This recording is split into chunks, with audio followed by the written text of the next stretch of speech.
Hello, how are you today? I hope you're doing really, really well. It's a gorgeous day here in Hotlanta, and it is hot in Hotlanta. Who has time to start from scratch with each piece of content? I don't know anybody who does. Today, I want to show you how to repurpose one single blog post at least 7 different ways. Excuse me. And I have a bonus way right at the very end you're going to really like. I think it's going to be a what? What? Hi, I'm Patricia Durgan. This is the Christian Message Coach, and this is Marketers on a Mission, the live show to help writers and speakers develop their online marketing skills. And this is episode number 68, Content Repurposing 101. 7 ways, at least, to use the same blog posts. I think you're going to like this. One of the things that we want to talk about right at the very beginning is the kind of blog post we're talking about. Everyone has their own style of communication and how they believe, each individual believes that they should conduct themselves online and what kind of content they want to create to draw their ideal audience and so on and so forth, all right?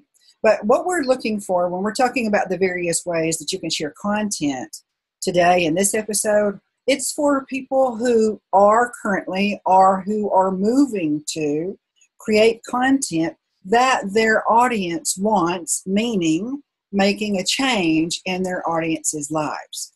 So there's absolutely nothing wrong, excuse me, if Christ has instructed you to share intimate, private, or just everyday information about your daily life, what's going on in your family, your latest book, and so forth. There's nothing wrong with that at all, not at all. But that's not really what we're talking about today. We're talking about people who create content for their audience and not just to point their audience back to them, the creator. But actually, they're pointing the audience to a solution, to a problem, or an answer to a question. And that's where we can help our audience. Whether we write fiction or nonfiction, we all have a great commission, and we all have a personal, private mission that Christ has allotted to us. And that includes our God-given audience and our God-given message. And our audience expects and deserves to be able to have a change in their life to be better because they have engaged with us. So, this is what we're going to talk about today. Let me get to the share screen right away. And also, while I'm doing that's opening up, let me make double sure that I am indeed online. It's not always a given. And let's see, here we go. Excuse me. Got a little bit of a tickle today. So what we're talking about right here, I don't see myself online, so what does that mean? Usually that means trouble. There I am. Whoa! There I am. We're starting with a blog post. We don't have to, but in this instance, we're going to. We're going to start with an original piece of content that you've created, and you can have a blog post of, option number 1, anything you want really, but we're just talking about 2 options here. Option number 1 is 300 to 500 words. You get in, you get the job done, and you get out. All right? There's nothing wrong with that. You can get more mileage and more leverage and more SEO juice if you have a 2,000 to 3,000 word blog post. Now, that's the equivalent of an ebook, according to how many pages you include in an ebook. So it's a really daunting task. This long version is not for the faint of heart, and you're not required to do the long version, but is the example that I'm going to show you today. All the way through, we're talking about the long version. Excuse me. So rather than 300 to 500 words, 500 to 700 words, we're talking about really exploring a topic that your audience is interested in, that something that can help improve their life in one incremental way. All right? You don't have to save their life. You don't have to give them open heart surgery and then brain surgery and then, a foot surgery. You don't have to do everything for them at all. And because Christ wouldn't require that. He wants our audience to point toward Him. We're to funnel them toward Christ, not toward ourselves. But we do have the honor, the privilege, and the enjoyment of helping them along the way as they have questions and answers. He allows them to come to us and we help them. So answer one question or solve one problem for them and do it thoroughly. Excuse me. We don't need filler information. Please don't give your audience filler information. They don't need to know the history of something from 500 BC forward. I know that most of us who are teachers, whether we were trained to be teachers or we have been gifted to be teachers or perhaps both, we're used to, and as students, we're used to sitting in classes where everything, it seems like everything that could be known on this topic is shared. That's not necessary, and it's not effective online. We need to get in and get out, get the job done, but we want to do it with a level of thoroughness that we can do in 2,000 to 3,000 word article that we will never be able to do in a 3 to 5 to 700 word article. So as you create this, maybe one a week, maybe one every other week. Don't go beyond every other week if you can possibly help it. Get into a routine so that your audience can expect new content from you on a regular or a semi-regular basis. But you don't want to go 3 weeks out, 4 weeks out, 3 months out before they hear from you again, because they're going to forget when your blog post comes through, in your email, because you do have an email, right? You are collecting emails. When that finally comes through 3 months later, they can't even remember sometimes who you are and why you're contacting them again. Excuse me. I've got a little bit of tickle today. We're going to work around it, though, with the Lord's help.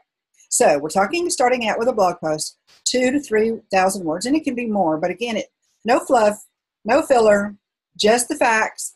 Get it done. Help them transform. Before they read this article, this blog post, they were unable to do fill in the blank, or they were unable to get beyond fill in the blank problem. And after the blog posts, they have the answer to the question and they understand how it works, how the process works. Or they have the wherewithal to master the challenge that they're facing. Give them practical help in God's name, no matter what your topic is. Even if you don't even speak and say the word God or Jesus or anything that's even slightly religious, even though most of us do, if that's not how He's called you, if He wants you to be an under-the-radar Christian and help someone with a topic, do it. Do it to the best of your ability, and let them be amazed and inquire of you. How do you know so much? Why are you so helpful, so thoughtful? And there's your opportunity to witness.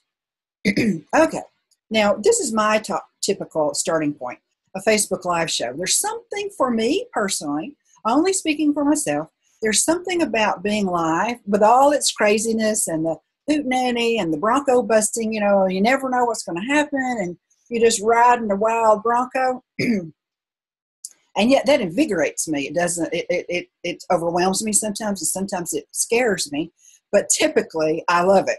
Generally, usually, almost every minute, I love it. I've recorded several training videos through the years and lots of different things behind the scenes that never saw the light of day, or they saw the light of day and then whoosh, they fell to the ground, through the skies. They fell to earth and burst into a bazillion pieces. There was never the energy with those recordings. As I look back upon them, there is never the energy that's in place for me personally as a Facebook Live show or a live presentation at a speaker's retreat or a writer's conference. Excuse me. There's something about knowing that the moment that I'm speaking, it may be this way with you as well. There's something about knowing that the moment that I'm speaking, someone's on the other side, and I have a chance to help them solve a problem or answer a question. I love that. It energizes me, and it sort of makes my brain explode. You know what I mean? So for me, this is my starting point. I create content instead of a blog post, and then merge off of that, draw from that single blog post that's very thorough. I try to do a really thorough job in my Facebook Live shows. So then I start that's my beginning point, whereas yours might be a blog post. makes absolutely no difference. What we're looking for, whether it could be even another option as well that I haven't even considered, but what we're looking for is lengthy enough to get the job done without overwhelming or overloading, with no filler, no fluff, and that there's a measurable difference in the life of our audience. They have a piece of knowledge they didn't have before, and they know how to use it. They may not be a pro at it. They may not, but have we expanded the horizons? And for this particular show, this is a very worthy goal for this show, to expand your horizons and teach you something so that when the Lord says, now it's time for you to move to the next step, you will know that you can rely upon me as a resource to help you in your new adventure, whether that's by looking at replays that we've already done, creating new content just for you, and then sharing it with the group, excuse me, or any number of different ways in the future that we can work together. So the third way that you can create content, we have one piece of content that, in my case, is a Facebook Live show content. And in your case, we're going to say it's a blog post content, just so we can mix it up a little bit. We can take that content and we can create a Facebook group post with it. If you're a member of a Facebook group where this post would be applicable, what you just wrote, or a snippet, a little nugget, a little quote, or a paragraph or an excerpt, if that would be appropriate for that Facebook group, that's a perfect example of somehow you can get in and be helpful. You don't want to go into any Facebook group, even including your own, and always beat your own drum. Look at me, look at me, look at me. I have this thing I want to sell. Do you want to purchase? Can I have your money? That is not the approach we want to take, and it's not necessary. Excuse me. If you're a member, you can take a little snippet. If you're the host, you can share a really good chunk, or perhaps even the entire blog post content. But if it's 2,000 to 3,000 words, or if it's a very thorough Facebook Live show content, that's going to be too much for a post. But you can take that over, a piece of it, and then what you do in either case, whether you're a member in someone else's closed Facebook group or you're the host of one yourself, you can take enough of the content, if allowed. You have to check the rules and regulations for each group that you belong to. If you're a member and not the host, every group director and host has their own set of rules and regulations. If they allow you to link out, then participate in that way and make sure that it's not about you, but it's about a problem you can solve or a question you can answer in the group. Hopefully something that's pertinent to the discussion at hand that very moment in time. Okay? Let's see if we have any questions or comments. I don't see any just yet. That's fine. We're moving on. The fourth way is to social media posts, and you get bonus points if you have multiple social media accounts or platforms and you use all of them. Now, if they're dormant, no extra points for you, mister. You remember we talked about, let me back up on the blog post. I suggested that idea on the screen number 1, I suggested that you create images that complement the blog post content. So that every 400 to 500 words or every 300 to 400 words, let's go back and look at that. Here we are, blog post this is number 1. Create images that coordinate with your content. And you want to do this for several different reasons. As we go down the list, you're going to be glad that you created those images, and make sure you put your logo on those images. Don't put anything online that doesn't have your logo on it, any graphic, any image, so forth. Then try and see what your cycle is, your sequence. Put an image every 400 or 500 words. And that could be a quote. It can be a quote from you. It can be a highlight. It can be a startling statistic. It can be a quote from someone else.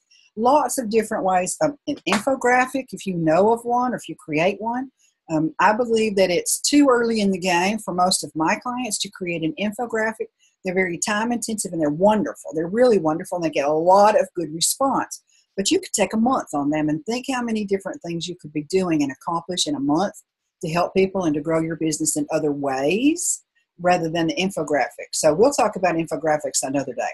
But an image or a graphic or something that would break up the body of text so that you've got content and then you've got an image shoring up or complementing or reinforcing the point that you just made in the image above, in the content above it. And then you go another 400 or 500 words and you do the same thing again. You can do that. You may like to have more images breaking up your content. You also may like to go further down and have less images breaking up your content. But be careful not to have a big, long page of content. This is not a textbook. Blog posts are not textbooks. They're supposed to be visually interesting as well as transformative. Okay, so let's go back to number 4. Is that where we were? Yes, social media posts. So those images that I just suggested that you create for your blog post, make sure you've got your logo on them.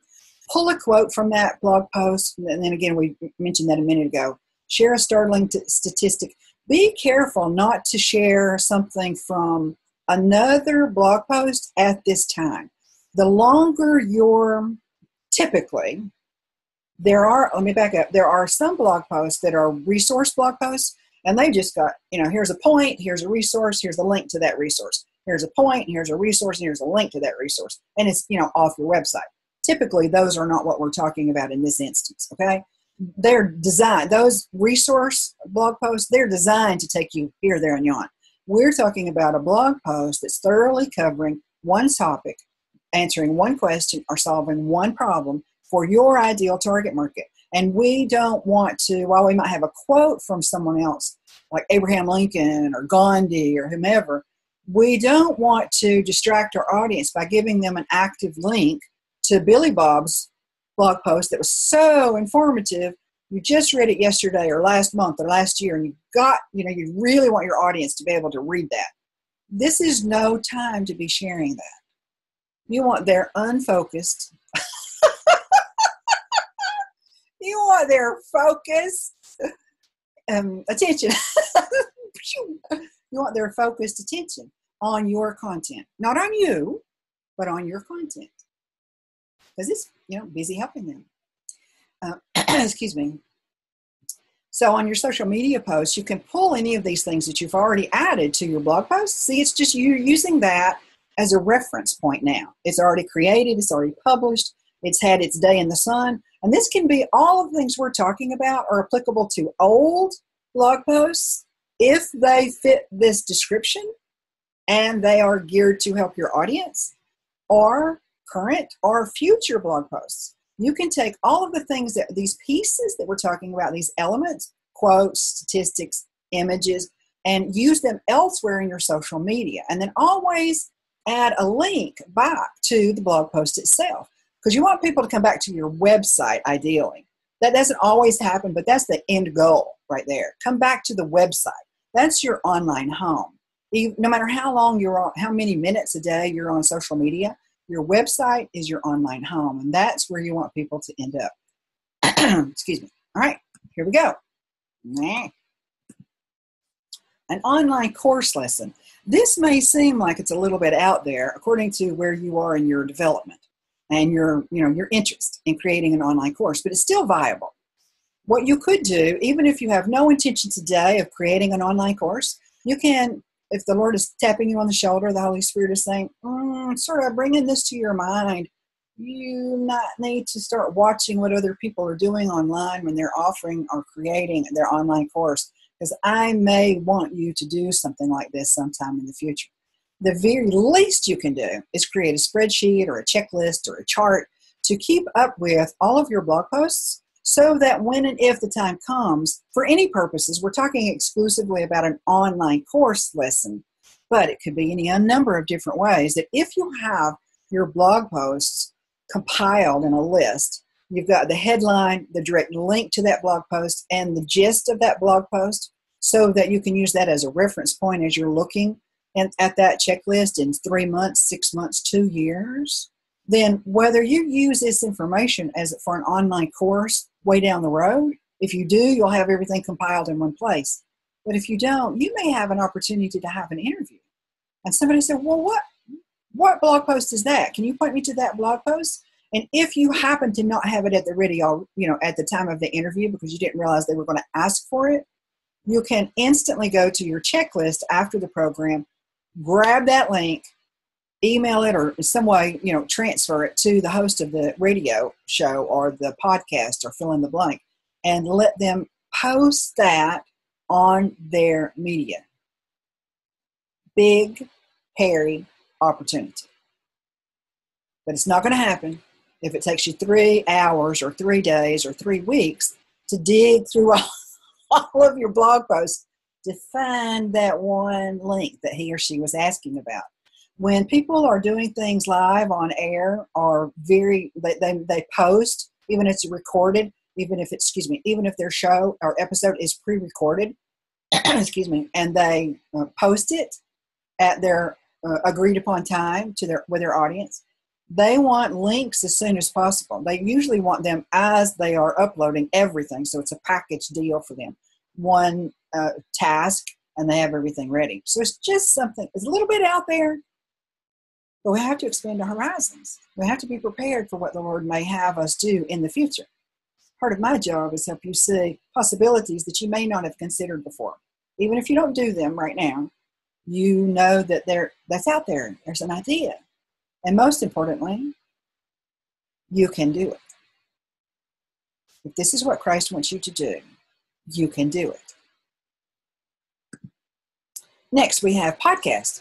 You could record your blog posts content and then, convert it, record it, and edit it, or your Facebook Live shows like what I'm doing right now. And either one, you record them, get them into a video editor, and then convert them into an MP3 format. MP4, M is in mother, P is in Patricia, MP4 is video file. MP3 is an audio file. Now, there are lots of different ways you can set up a podcast, and that's more than the scope of this lesson. Excuse me.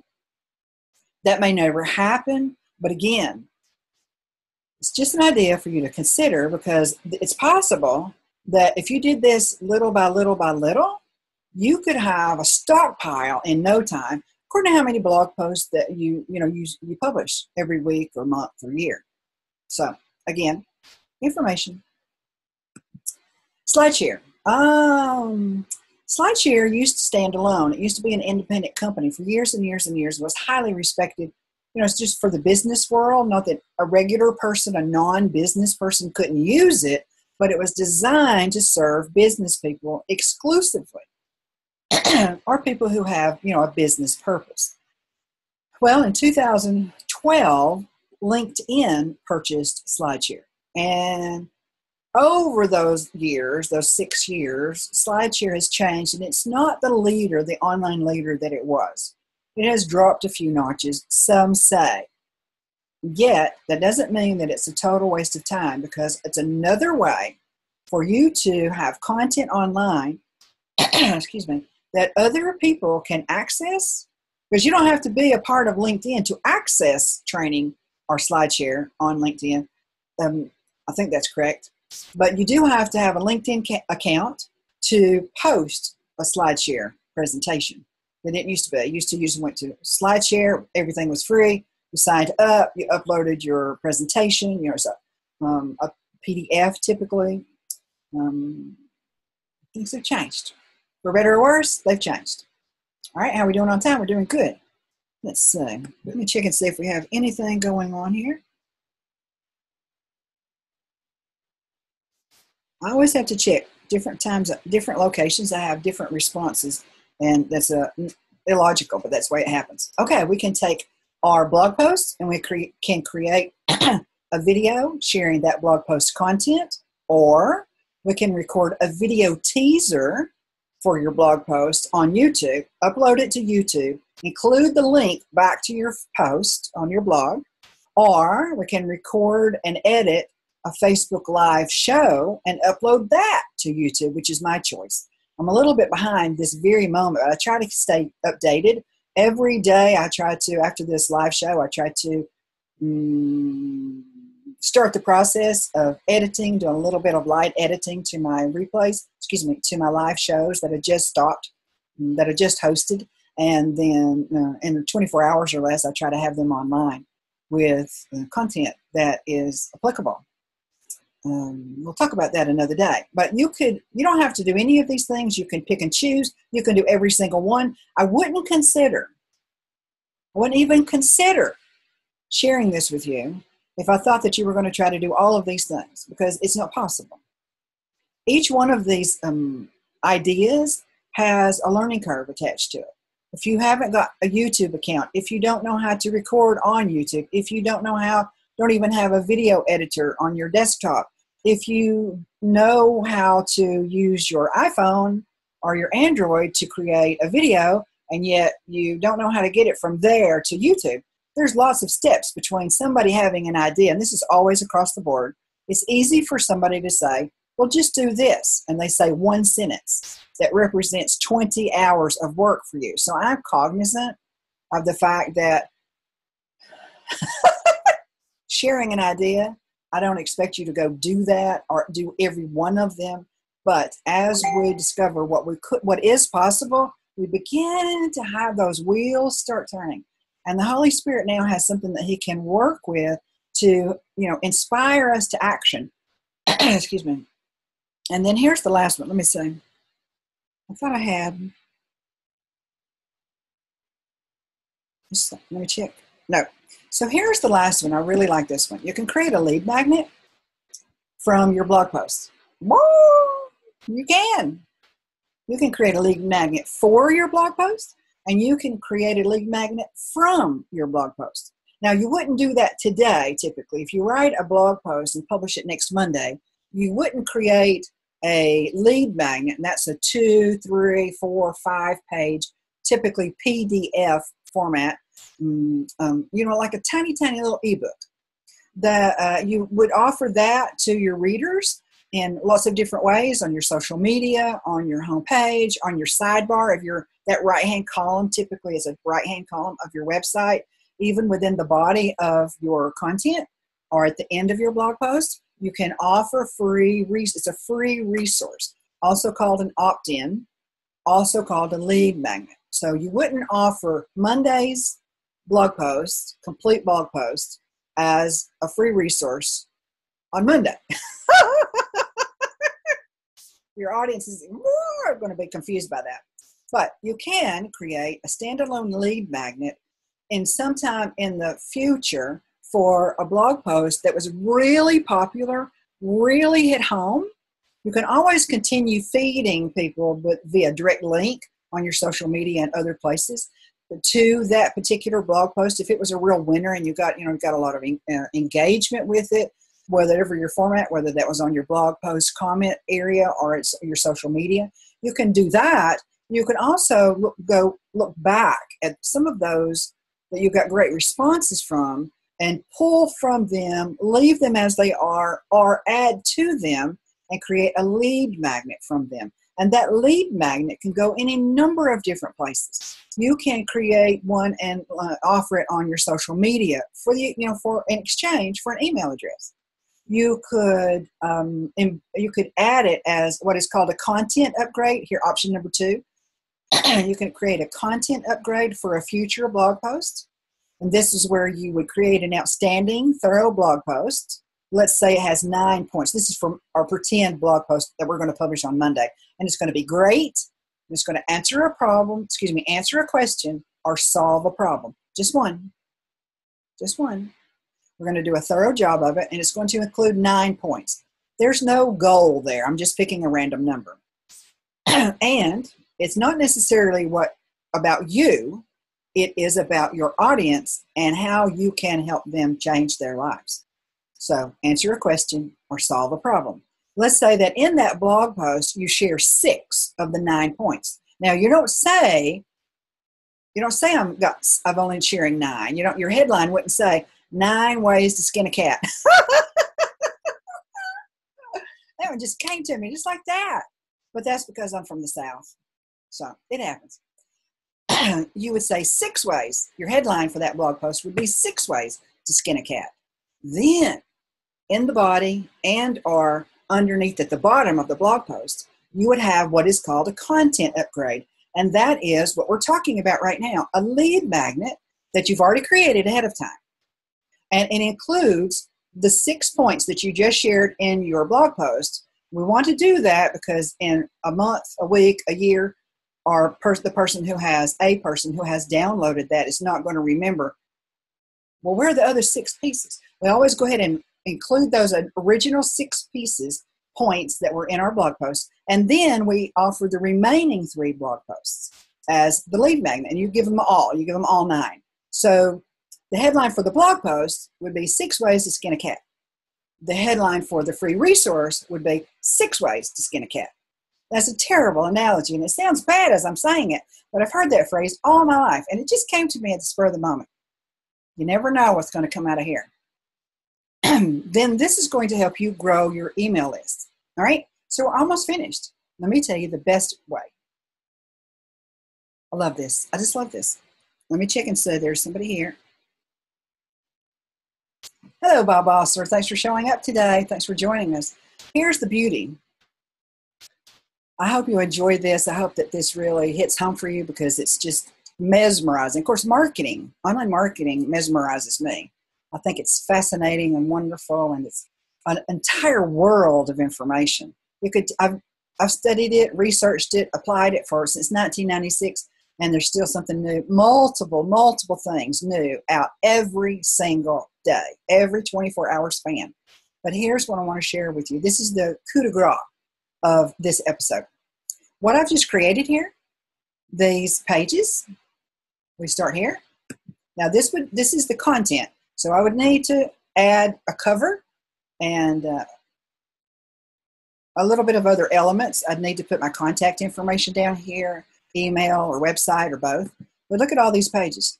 These are already created according to my template that I created a while back. This, as it sits right here, not the whole file, but as these 9 pages, 10 pages sit right here, they are a lead magnet. It's already created. I just had a Facebook Live episode. Now, if I wanted to, I'm not prepared to do it this very moment, but if I wanted to, I could offer this as a lead magnet 15 minutes after we get off the air. Because it's already created. All I would have to do is, again, I'd have to check my elements list to make sure that I had everything included in here. I definitely know here that I'm missing my email, my phone number, and my website. That would need to be added down here really small. And my logo would maybe need to go somewhere else, or maybe you're on the page, maybe not on the page.